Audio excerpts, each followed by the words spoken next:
Hello students, I welcome you all to my YouTube channel Ahmad Story Circle. In this video we are going to read a poem from First Flight English book for class 10 CBSE and the title of the poem is Amanda. Poem का title क्या है? Amanda. So basically it's a name of a girl. ये एक लड़की का नाम है और इस पोएट्री में हम लोग देखेंगे कि कैसे एक मॉम अपनी बेटी को, अपनी डॉटर को कुछ सर्टेन थिंग्स को करने से मना करती है और उसका रिएक्शन वो लड़की अमेंडा कैसे देती है, ठीक है ना। So first of all we'll read the box that has been given. Every child feels that he is controlled and instructed not to do one thing और अनदर। यहाँ पे बताया गया कि हर एक बच्चे को, प्रत्येक बच्चे को ऐसा लगता है कि वो किसी के द्वारा कंट्रोल किया जा रहा है ना, या उसे लोग निर्देश देते हैं, उसे लोग ऑर्डर करते हैं कि तुम्हें ये चीज़ करनी चाहिए और वो चीज़ नहीं करनी चाहिए। You too may feel that your freedom is curtailed. आपको भी ऐसा महसूस हो सकता है या कभी हुआ होगा कि आपकी जो आज़ादी है उसे कर्टेल कर लिया गया है, उसे छीन लिया गया है या उसे नियंत्रित कर लिया गया है। Write down some of the things you want to do. यहाँ पे बोला जा रहा है कि आपको कुछ ऐसे चीज़ों को लिखना है जो कि आप करना चाहते हैं, बट योर पेरेंट्स और elder don't allow you to. लेकिन आपके पेरेंट्स या आपके जो बड़े हैं वो आपको वो सारी चीज़ें करने से मना करते हैं। To read the poem aloud form pairs, each reading alternate stanzas, you are in a surprise. अब हम लोग इस पोएम को अलाउड मतलब ज़ोर से पढ़ेंगे लोग, उसका पेयर बनाएंगे लोग और देखेंगे लोग कि हर एक ऑल्टरनेट स्टेंजाज पे हमें जो रिएक्शंस देखने को मिलेंगे अमेंडा के, वो काफ़ी सरप्राइजिंग होंगे, ठीक है। Okay, so let's see the first stanza of the poem. Don't bite your nails Amanda. तो यहाँ पे उसकी मॉम कहती है अमेंडा अपने नेल्स को अपनी दांतों से मत काटो, है ना। Don't bite your nails Amanda. Don't hunch your shoulders Amanda. अब देखो, हंच कहने का मतलब होता है to move your upper body forward. आप अपने अपर बॉडी को आगे की तरफ झुका लेते हो, अपने शोल्डर्स को आगे की तरफ, मतलब कुबड़ निकाल के अगर बैठते हो या चलते हो, उस तरीके को हम लोग हंच कहते हैं।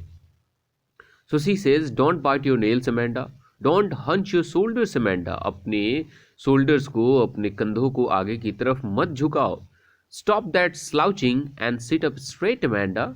यहाँ पे उसकी मॉम कहती है, ये स्लाउचिंग का मतलब क्या हुआ? स्लाउचिंग कहने का मतलब होता है to move very lazily here and there. यहाँ से वहाँ अगर आप काफ़ी लेजिली, काफ़ी आलस भरे अंदाज में मूव करते हो, उसको स्लाउचिंग कहा जाता है। उसकी मॉम कहती है यहाँ पे तुम यहाँ से वहाँ काफ़ी लेजिली जो मूव कर रही हो, उससे बेहतर है कि तुम बैठ जाओ और काफ़ी स्ट्रेट बैठ जाओ अमेंडा, है ना। अब हम लोग क्या कर लेते हैं, स्टेंजा नंबर 1 के राइम स्कीम को देख लेते हैं। तो यहाँ पे हम लोग अगर राइम स्कीम को देखते हैं तो यहाँ पे अमेंडा अमेंडा फर्स्ट लाइन का ए हो जाएगा, स्ट्रेट बी और अमेंडा फिर आपका ए हो जाएगा। तो फर्स्ट स्टेंजा का राइम स्कीम क्या हो गया, ए बी ए, ठीक है। तो देखो यहाँ पे फर्स्ट स्टेंजा में उसकी मॉम के द्वारा कुछ दिए गए ऑर्डर्स, कुछ इंस्ट्रक्शंस को बताया गया है। अब यहाँ पे पैरेंथेसिस में जो मतलब ये जो ब्रैकेट में जो सेकंड स्टेंजा दिया गया है, this is the reaction of the girl Amanda. अब अमेंडा इन सारी बातों को रिएक्ट कैसे करती है, आइए देखते हैं। There is a languid emerald sea where the sole inhabitant is me, a mermaid drifting blissfully. अब यहाँ पे ये अमेंडा कहती है कि काश ऐसा होता कि कोई एमरल्ड सी होता। Emerald means something of green colour, कोई भी ऐसा चीज़ जो कि ग्रीन कलर का होता है, ठीक है। तो यहाँ पे कहती है कि काश कोई ग्रीन कलर का कोई समुद्र होता जहाँ पे सोल इनहैबिटेंट मतलब वहाँ पे एक अकेला निवासी होता, और वो कौन होता, वो मैं होती, है ना। और वहाँ पे मैं एक लैंग्वेड, लैंग्वेड कहने का मतलब रिलैक्स्ड होता है ना। मैं एक रिलैक्स्ड लाइफ जीती, किसकी तरह, अ मरमेड की तरह। सो मरमेड मीन्स होता है जलपरी। तो जलपरी जैसा कोई भी चीज़ आपके रियल लाइफ में होता नहीं, so it's a imaginary creature, आप सिर्फ इमेजिन कर सकते हो। और ड्रिफ्टिंग ब्लिसफुली, ड्रिफ्टिंग कहने का मतलब फ्लोटिंग, मतलब तैरना, स्विमिंग, ब्लिसफुली कहने का मतलब होता है हैप्पीली। तो यहाँ पे सेकंड स्टेंजा में ये कहती है कि काश कोई ग्रीन कलर का सी होता जिसमें एक अकेला निवासी मैं होता और मैं होती, और मैं एक मरमेड की तरह, एक जलपरी की तरह उसमें बड़े ही रिलैक्स तरीके से ड्रिफ्ट करती, फ्लोट करती, मुझे वहाँ पे परेशान करने वाला कोई भी नहीं होता। ठीक है ना। अब देखो स्टैंजा नंबर सेकंड के अगर हम लोग राइम स्कीम को देखें तो यहाँ पे सी, मी और ब्लिसफुली तीनों के तीनों क्या कर रहे हैं, राइम कर रहे हैं। तो इसके अकॉर्डिंग आपका राइम स्कीम हो जाएगा, वहाँ पे हमने ए बी ए लिया था तो यहाँ पे हो जाएगा सी सी सी हो जाएगा। ठीक है ना। Okay, now we see the third stanza. Did you finish your homework Amanda? यहाँ पे उसकी मॉम कहती है कि अमेंडा क्या तुमने अपने होमवर्क को फिनिश किया? Did you tidy your room Amanda? क्या अमेंडा तुमने अपने रूम को क्लीन किया? I thought I told you to clean your shoes Amanda, कि जहां तक मुझे लगता है मैंने तुम्हें कहा था कि तुम्हें अपने जूतों को साफ करना है, तुम्हें अपने शूज को क्लीन करना है, कि क्या तुमने अपने शूज को क्लीन किया अमेंडा? यहाँ पे भी राइम स्कीम बिल्कुल वैसे ही है, ए बी ए। ठीक है, हम लोग आगे बढ़ते हैं और देखते हैं कि इस वाले स्टेंजा का रिएक्शन अमेंडा कैसे देती है। So Amanda says I am an orphan. वो क्या कहती है कि मैं एक ऑर्फन हूं, मैं एक अनाथ हूं। क्या कहती है कि काश ऐसा होता कि मैं एक ऑर्फन होती। रोमिंग द स्ट्रीट, मैं एक ऑर्फन होती और सड़कों पे भटकती। I pattern soft dust with my hushed bare feet. Hushed means होगा यहाँ पे क्वाइट, चुपचाप, शांत। बेयर मीन्स होगा नंगा, और यहाँ पे बेयर फीट कहने का मतलब नंगे पैर। तो काश मैं एक अनाथ होती, ऑर्फन होती, सड़कों पे भटकती और अपने चुपचाप खामोश नंगे पैर के साथ डस्ट पे, है ना, क्या करती, पैटर्न बनाती। The silence is golden, the freedom is sweet. मेरे लिए जो साइलेंस है वो क्या है, गोल्डन के समान है। द फ्रीडम इज स्वीट, और फ्रीडम जो है, आज़ादी जो है, मेरे लिए क्या है, के समान है। तो यहाँ पे अगर हम देखते हैं तो यहाँ पे एक पोएटिक डिवाइस यूज़ किया गया है जिसको हम लोग मेटाफर कहते हैं, कि साइलेंस को ही गोल्डन बताया जा रहा है और फ्रीडम को ही स्वीट बताया जा रहा है। तो यहाँ पे दोनों इंस्टेंसेस में मेटाफर यूज़ किए गए हैं। Okay, let's see the next stanza. उसकी मॉम कहती है don't eat that chocolate Amanda. Amanda उस चॉकलेट को मत खाओ। Remember your acne Amanda.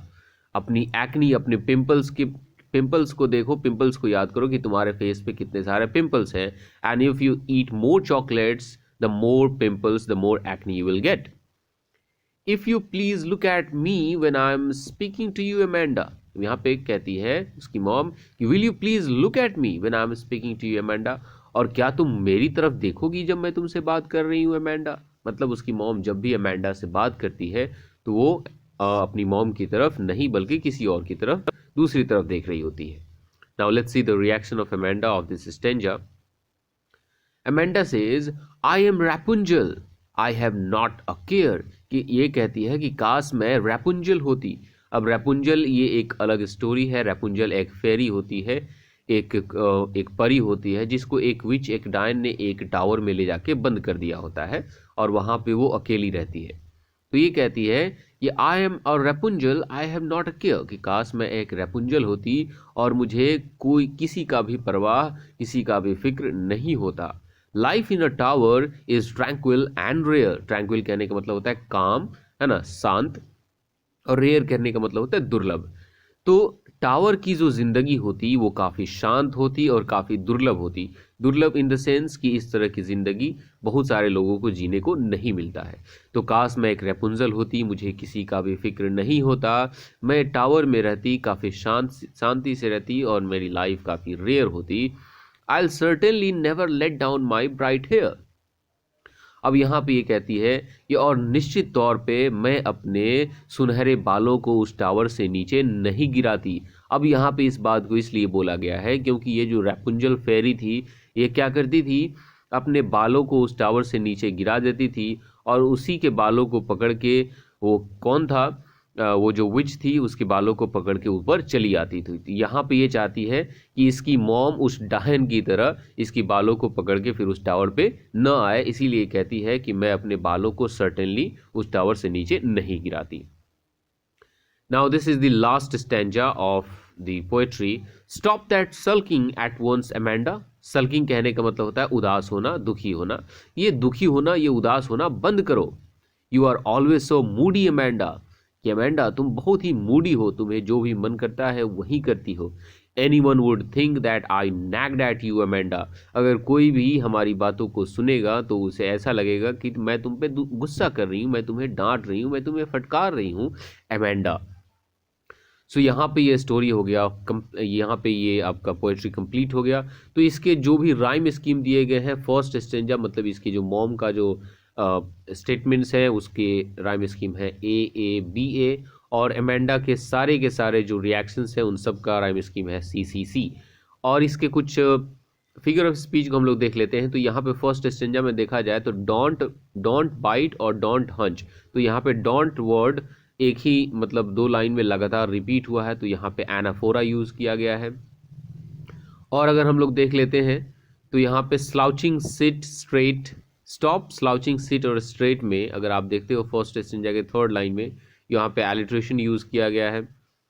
Okay, did you finish your homework Amanda. अब देखो इसी तरह की बहुत सारे कहीं कहीं पे देखने को मिलेंगे आपको फिगर ऑफ स्पीच, उनको आप देख लीजिएगा। मिलते हैं हम लोग इसके क्वेश्चन आंसर के सेशन में, तब तक के लिए बाय बाय।